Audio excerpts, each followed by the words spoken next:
Hello everyone, welcome to स्कूलो।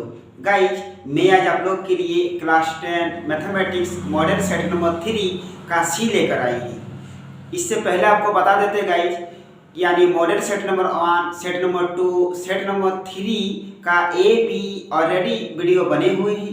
Description पर link दे दिए हैं, आप लोग जाकर देख सकते हैं। बहुत ही आसान और सरल नियम से बताए गए हैं गाइज। और आज मैं आप लोगों के लिए मॉडल सेट नंबर 3 का सी नंबर भी बहुत आसान और सरल नियम से ही बताने वाले हैं। तो चलिए मेरे साथ वीडियो में अंत तक बने रहिए और बढ़ते हैं। क्वेश्चन नंबर हमारा 15 नंबर क्वेश्चन दे रखे हैं, आप बोर्ड पर देख पा रहे हैं। और आंधी आने से एक पेड़ टूट जाता है और टूटा हुआ भाग इस तरह मुड़ जाता है कि पेड़ का शिखर जमीन को छूने लगता है और इसके साथ 30 डिग्री का कोण बनाता है। पेड़ के पाद बिंदु की दूरी जहां पेड़ का शिखर जमीन को छूता है 8 मीटर है, तो पेड़ की ऊंचाई ज्ञात कीजिए। देखिए आपको क्वेश्चन बता रहे हैं कि एक पेड़ था और पेड़ आंधी आने के कारण टूटकर जमीन को छूने लगा। यानी आपका पेड़ जो है, यानी पेड़ आधा टूटा हुआ है और आधा भाग उसको जमीन को छूने लगा। तो देखिए हम पिक्चर के माध्यम से आपको समझा रहे हैं और आपको परीक्षा में भी पिक्चर बनाना है। मान के चलिए ये आपका पेड़ है, पेड़ में से जो टूटा हुआ भाग है उसका आप लोग कुछ इस तरह से बना लेते हैं। ओके, और ये तो आपका जमीन है और टूटा हुआ भाग जब मुड़ गया तो आपका यहाँ से आपको जमीन को छूने लग रहा है और जो 30 डिग्री का कोण बनाता है, ये तो आपका 90 डिग्री का कोण है, ये 30 डिग्री का कोण है। ओके, इस तरह छुए कि वो 30 डिग्री का कोण बना दे रही है। तो हम लोग नाम लिख लेते हैं, यहाँ पर ए ले लेते हैं और यहाँ पर बी, यहाँ पर सी और यहाँ पर डी। ओके, यानी ये जो आपका दे रखे हैं ये आपका 8 मीटर है। ओके, तो हम लोग लिख सकते हैं, माना कि ए बी पेड़ की ऊंचाई है, क्योंकि ए बी ही तो पेड़ की ऊंचाई था और आंधी आने के कारण ए से टूटकर जमीन को छूने लगते हैं और वो आपका हो जाता है सी डी। तो लिख लेते हैं कि माना कि ए बी पेड़ की ऊंचाई है। ओके, माना कि ए बी पेड़ की ऊंचाई है, परंतु आंधी आने से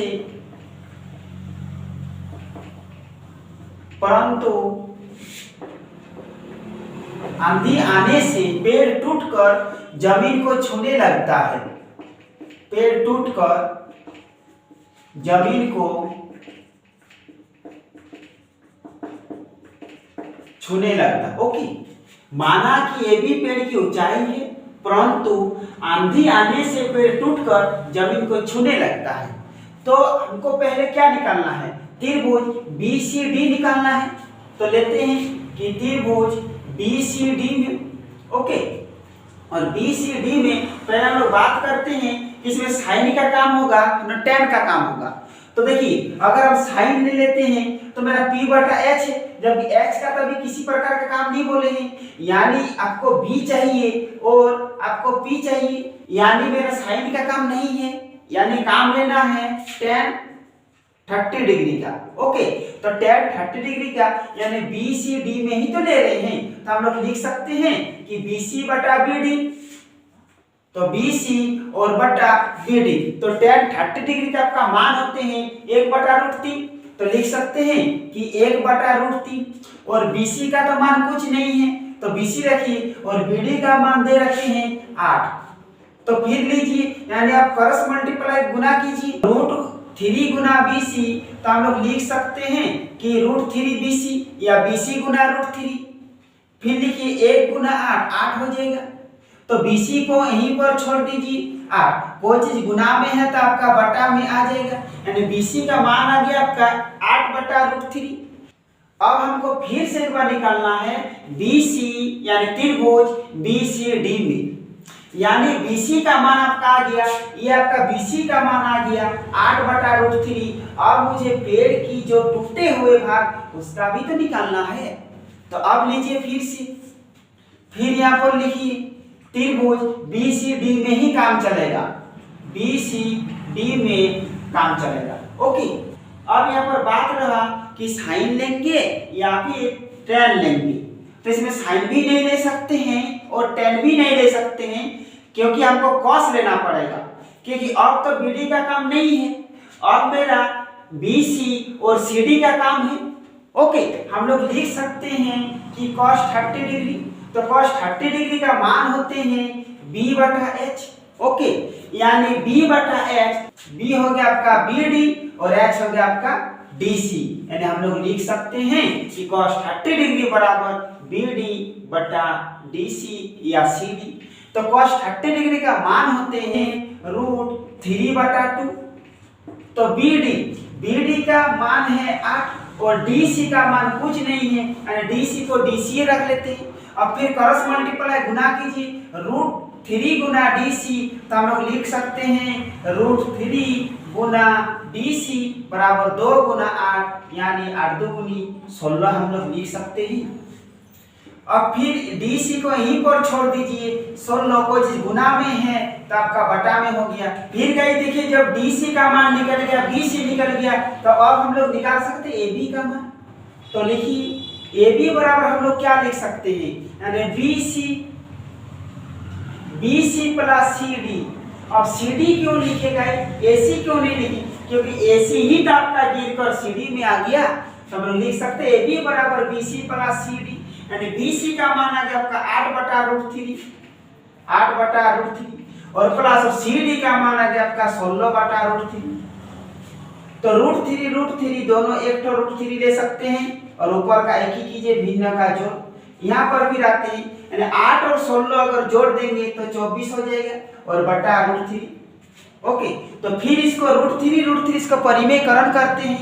तो देखिए इसको परिमेयकरण, नीचे भी √3 ऊपर भी √3, तो 24 गुना √3 और 3 से 3, यानी 3 8 24, तो आपका हो गया 8√3 आंसर। ओके, यही तो आपका यानी गाइस आपका AB की पूरी ऊंचाई था 8√3, और हम लोग लिख सकते हैं कि AB की ऊंचाई बराबर 8√3 मीटर। चलिए फिर बढ़ते हैं आप क्वेश्चन नंबर 16 की ओर।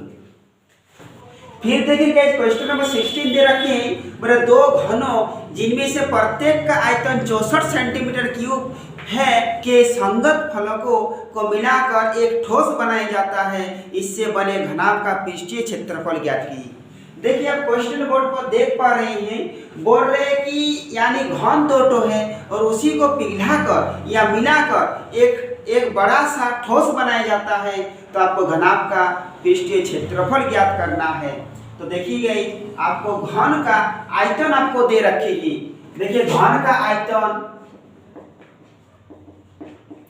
64 सेंटीमीटर क्यूब दे रखेगी। घन का आयतन 64 सेंटीमीटर क्यूब, तो हम लोग जानते हैं कि घन का आयतन एक क्यूब होते हैं, यानी 64। इधर अगर क्यूब हटा दिए तो इधर क्यूब लग गया। ओके, तो यानी अब देखिए गाइस 64 का हम लोग कैसे निकालेंगे, 64 यहाँ पर रॉक में निकाल कर दिखाते हैं आपको। देखिए किससे चलाइएगा, 2 से चलाइए।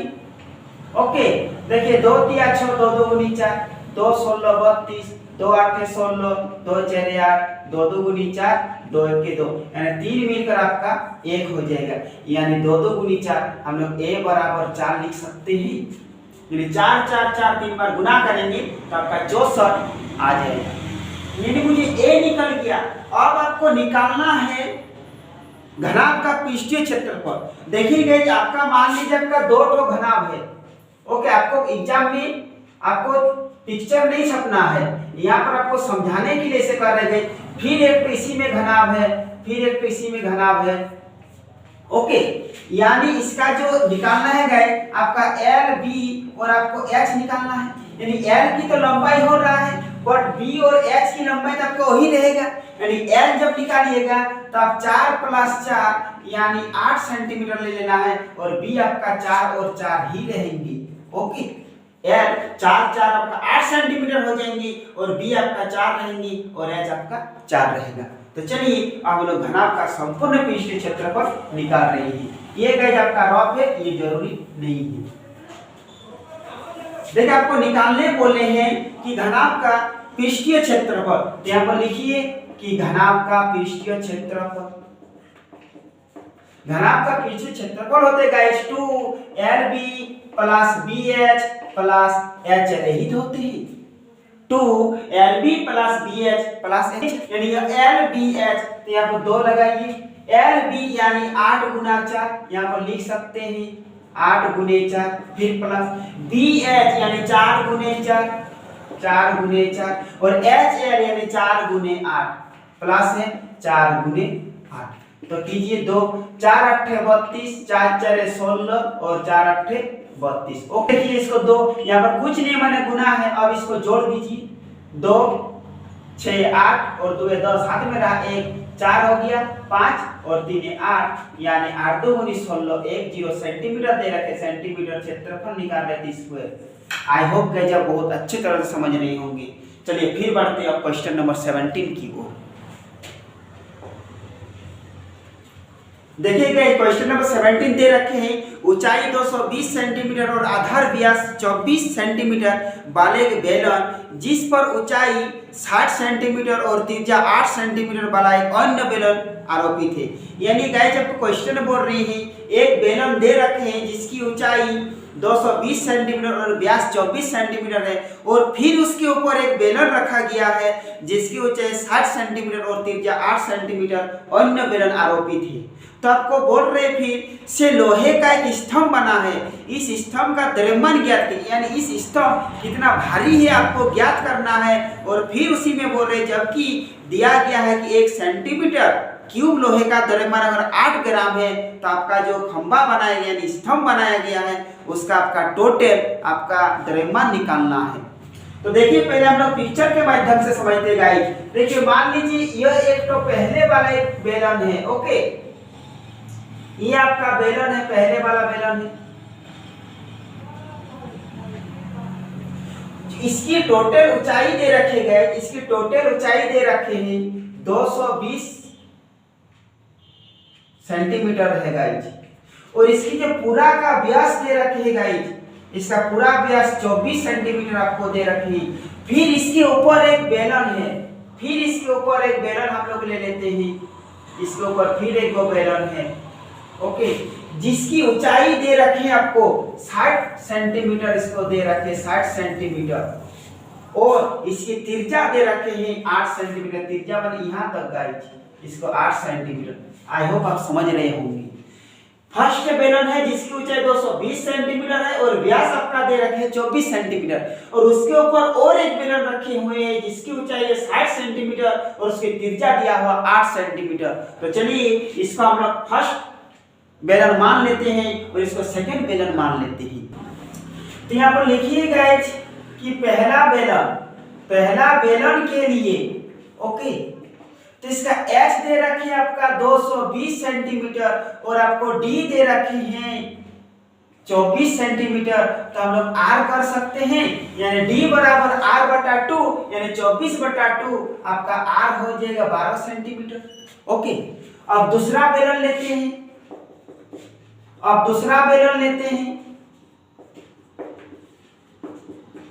तो देखिए दूसरा बेलन के लिए आपको H दे रखे हैं 60 सेंटीमीटर और R दे रखे हैं आपका 8 सेंटीमीटर करना है। तो आप लिखिए कि बेलन का संपूर्ण आयतन, यानी यहाँ की लिख सकते हैं कि बेलन का आयतन,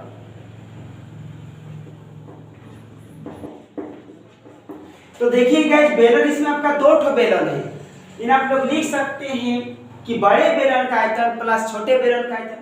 तो हम लोग डायरेक्ट लिख देते हैं pi r square h plus pi r square h. देखिए आर इसका भी अलग है, आर इसका भी अलग है, यानी हम लोग यहाँ पर लिख सकते हैं R1 और H1 और R2 H2, यहाँ लिख लीजिए 1, इसका भी 1, इसका भी 2, इसका भी 2, बट कॉमन सिर्फ हम लोग पाई को ले सकते हैं, पाई को कॉमन लीजिए। तो बचा क्या R1 की स्क्वायर फिर H1 प्लस R2 का स्क्वायर फिर आपका बचा है H2। तो देखिए पाई का मान कुछ नहीं दिया हुआ है, मतलब आपको 22/7 लेना है।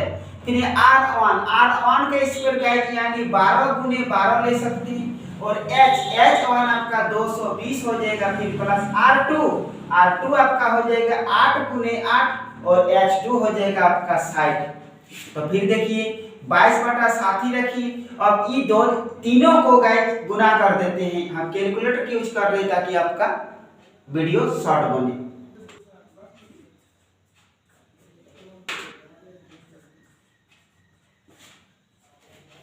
अब देखिएगा 22/7 को रखते 22/7, यहाँ पर कुछ नहीं मैंने गुना है, अभी दोनों को अब जोड़ देते हैं।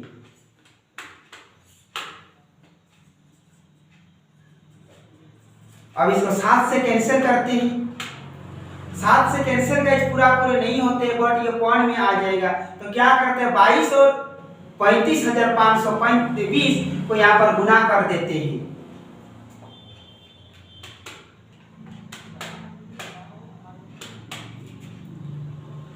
ये आपका हो गया है 78,1440/7। इसको अगर कैंसिल करेंगे तो आपका हो जाएगा 1,1,1,6,3,4, ये चलते जाएगा, इसलिए हम 3 ले लिए। ओके, आपका सेंटीमीटर दे रखे तो सेंटीमीटर, आयतन निकाल रहे थे क्यूब। इतना निकालने के बाद गाइस आपको बोल रहे हैं कि 1 सेंटीमीटर क्यूब लोहे का द्रव्यमान 8 ग्राम है, तो इतना का आपको निकालना है। तो चलिए ये वाला आप लोग के लिए कोई काम नहीं है, मिटा देते हैं। अब देखिए फिर हम लोग यहाँ आ जाते हैं। देखिए अब 1 सेंटीमीटर क्यूब लोहे का द्रव्यमान आप लोग को भी लिखना है। 1 सेंटीमीटर क्यूब लोहे का द्रव्यमान आपको 8 ग्राम है। ओके, तो इतना सेंटीमीटर क्यूब का क्या कीजिएगा, इससे गुना कर दीजिए। तो लिखिए यहाँ पर कि 1,1,1,6,3,4.3 लोहे का द्रव्यमान बराबर 8, और इसको लिख कर गाइस आप गुना कर दीजिए। ओके, इसको लिख कर आप गुना कर दीजिए। तो चलिए गुना हम यहाँ कर देते हैं, पॉइंट इस तरह आते रहेगा। ये गाइस आपका ग्राम में आ गया, लेकिन इतना बड़ा ग्राम में तो नहीं, आपको केजी में कन्वर्ट करना होगा। ओके, तो चलिए हम लोग केजी में कन्वर्ट करते हैं, और केजी में कन्वर्ट करने के लिए आपको 1000 से भगा देना होगा, क्योंकि हम लोग जानते हैं कि 1 केजी बराबर 1000 ग्राम होते हैं। तो लिखिए, इसको सेम लिख दीजिए। इसको केजी में 1000 से करेंगे, फिर यहाँ पर कौन हटा दीजिए तो 1 और 1 0, यानी हम लोग साफ साफ लिख सकते हैं इतना, और 1 और 4 ठो 0, यानी 1 2 3 4 1 2 3 4, यानी हम लोग लिख सकते हैं 8 9 3 केजी। अबव में आपका आ सकते गाइस। ओके, यानी अप्रॉक्स में और आपका कुछ हो सकता है, यानी 893 केजी उसका भारी है। ओके, आई होप गाइस आप बहुत अच्छे तरह से समझ रहे। चलिए अब फिर बढ़ते क्वेश्चन नंबर 18 की ओर। फिर देखिए गाइस क्वेश्चन नंबर 18 लेकर आए हैं, बोल रहे हैं कि निम्न आंकड़ों के माध्य ज्ञात कीजिए। और देखिए आपका वर्ग अंतराल दे रखी है यानी क्लास, और आपका बारंबारता दे रखी है यानी फ्रीक्वेंसी। जैसे देखिए हम बोर्ड में लिख दिए हैं। तो देखिए गाइस अगर आपका क्लास दिया हुआ है तो आपका x निकल जाएगा, और f दिया हुआ तो आपका fx निकल जाएगा। तो देखिए x कैसे निकालेंगे, दोनों को जोड़ कीजिए, 2 से भगा दीजिए। दोनों को जोड़ कीजिए, 2 से भगा दीजिए। ठीक है, 50 और 60 आपका जोड़ेंगे तो 110 होगा, तो 2 से भगा देंगे तो 2 5 10 2 5 10, यानी आपका गाइस 55 हो जाएगा। फिर 60 और 60 और अगर 70 गुना करेंगे तो आपको 130 हो जाएगा। अगर 130 को 2 से भगा देंगे तो 2 6 12 2 5 10, यानी आपका 65 हो जाएगा। तो गाइस आपको बार बार आपको नहीं देखना है, देखिए यहाँ पर देखना आपको कि इसका डिफरेंस कितना है और आपको लिख देना है। देखिए 10 का डिफरेंस हो रहा है, 10 10 आप बढ़ाकर लिख दीजिए। 55 में 10 बढ़ा तो 65 हुआ, 65 में 10 बढ़ा तो 75 हुआ, और 75 में 10 बढ़ा तो 85 हुआ, 85 में 10 बढ़ा तो आपका 95 हुआ। ओके, यही आपका कैलकुलेट करना है। और f x यहाँ पर देख रहे हैं, यहाँ पर कुछ नहीं माने गुना है, यानी f और x का गुना यहाँ पर आपको करना है। तो चलिए 8 और 55 को गुना करते हैं, 5 8 40 5 8 40 और 4 44, 5 चौक 30, हाथ में रहा 3, 6 चौक 36 और 3 39 आपका हो गया। अब इसको 12 और 75 का गुना करते हैं। देखिए 12 गुना 75 आपका हो जाएगा 900, और 11 गुना 85 आपका हो जाएगा 935, और 13 गुना 95 आपका हो जाएगा 1235। चलिए इसका टोटल जोड़ कर देंगे तो ये सिग्मा fx आपका हो जाएगा। तो देखिए इसका जोड़ होगा 3900। तो हम लोग जानते हैं कि माध्य बराबर होते हैं सिग्मा fx बटा सिग्मा एफ, यानी सिग्मा एफ एक्स का मान यहाँ पर बैठा देंगे 3900 और सिग्मा एफ का मान बैठा देंगे यहाँ पर 50। 0 0 कैंसिल, यहाँ पर 5 से काटिए, 5 7 से 35 हो जाएगा, 39 में 35 का आपका 4 बचा, 40 हो गया, तो 5 8 40, यानी आपका सही उत्तर हो गया 78। आई होप गाइस आप बहुत अच्छे तरह से समझ रहे हैं। चलिए अब बढ़ते हैं next and last question 19 number की ओर। देखिए गाइस 19 नंबर क्वेश्चन दे रखा है कि निम्न आंकड़ों के बहुलक ज्ञात कीजिए। आपको बहुलक ज्ञात करना, जैसे क्वेश्चन में दे रखे हैं क्लास और फ्रीक्वेंसी यहाँ पर लिख डाले हैं।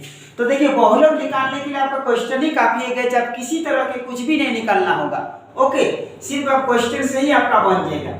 तो देखिए बहुलक निकालने के लिए आपको क्या चाहिए, एल चाहिए, F1 चाहिए, F0 चाहिए, F2 चाहिए और H चाहिए। तो देखिए सबसे जो बड़े होगा वो हो जाएगा आपका F1, सबसे जो बड़े होंगे वो हो जाएगा आपका F1 और उसके ऊपर वाला हो जाएगा उसका F0 और उसके जस्ट नीचे वाला हो जाएगा F2। फिर से गाइस, सबसे जो बड़े होंगे फ्रीक्वेंसी में वो हो जाएगा F1 और उसके ऊपर वाला हो जाएगा F0 और उसके नीचे वाला F2, क्योंकि F0 F1 F2। ओके, और F1 के सेंटर वाला आपका फर्स्ट वाला हो जाएगा आपका L हो जाएगा गाइस। ओके, और H कहां से होगा, इसका डिफरेंस आपका H हो, देखिए 0 से 6 बढ़ रही आपका H हो जाएगा 6, 6 से 12 बढ़ रहा यानी आपका H हो जाएगा 6 और 12 से 18 बढ़ रहा है यानी आपका H हो जाएगा 6। तो हम लोग यहाँ पर लिख सकते हैं कि L बराबर आपका 18 हो गया और F0 बराबर आपका 25 हो गया और F1 बराबर आपका 35 हो गया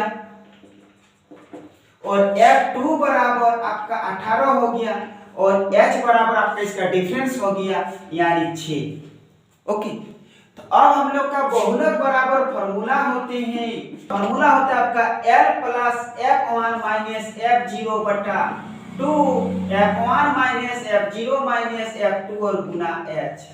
फिर से गाइस, बहुलक बराबर फॉर्मूला होता है L plus F1 minus F0 बटा 2 F1 minus F0 minus F2 गुना H। देखिए इसके याद रखने का ट्रिक आसान है, F1 माइनस F0 सेम इसको उतार दीजिए, F1 माइनस F0 सिर्फ उसके आगे 2 लगा दीजिए, अगर F1 और F0 ले लिए तो बचा मेरा F2, सिर्फ माइनस देकर F2 बैठा दीजिए। अब चलिए इसका मान बैठा कर कैलकुलेट करते हैं। देखिए L मान है 18 प्लस F1 मान है आपका 35 और F0 मान है 25। फिर गाइस यानी F1 से F0 हमेशा छोटा होता है, तो सेम 2 लिखिए, गुना दीजिए, सेम ये ऊपर वाला आप लिख दीजिए, माइनस F2 का मान है आपका 18 और गुना H का मान है आपका 6। ओके, तो फिर देखिए 18 को रखिए प्लस 35 में आपका 25 चला गया तो आपका 10 बचा और यही गुना तो आप यहाँ पर रख दीजिए 6। फिर कीजिए 35 दुगुनी 70 हो गया और इस दोनों को माइनस माइनस प्लस के चिन्ह माने दोनों को जोड़ दीजिए, 8 5 6 13 हाथ में रहा 1 यानी 2 2 का 4 43 हो गया। फिर देखिए 18 प्लस 6 2 से 60 आपका हो गया, 6 2 से 60 और 70 में 43 आप घटा दीजिए, 10 में 3 गया तो आपका 7 बचा, आपका 5 हो गया, 7 में 5 गया तो आपका 2 बचा, 7 से कैंसिल नहीं होंगे, बट इसको हम लोग छोटा कीजिए, 18 प्लस 60 को इसको 27 से आप भगा दे दीजिए, इसको भगा दीजिए तो 2.2 तो इस तरह कुछ चलते जाएगा। अब इसको जोड़ दीजिए 18 और 2 आपका 20 हो जाएगा यानी 20.22 आपका आंसर हो गया गाइस। आई होप आप बहुत ही अच्छे तरह से समझे होंगे। तो गाइस यहीं पर आपका मॉडल सेट नंबर 3 समाप्त होते हैं। तो गाइस अगर आपको अच्छे लगे हैं तो वीडियो को लाइक कीजिए और मेरे चैनल को सब्सक्राइब भी कर लीजिए और बेल आइकन को भी प्रेस कर ले ताकि जब भी हम इसी तरह की वीडियो छोड़े ताकि आपको नोटिफिकेशन मिल सके। तो गाइस आज यहीं पर विदा लेते हैं, फिर मिलेंगे नेक्स्ट वीडियो में। जय हिंद।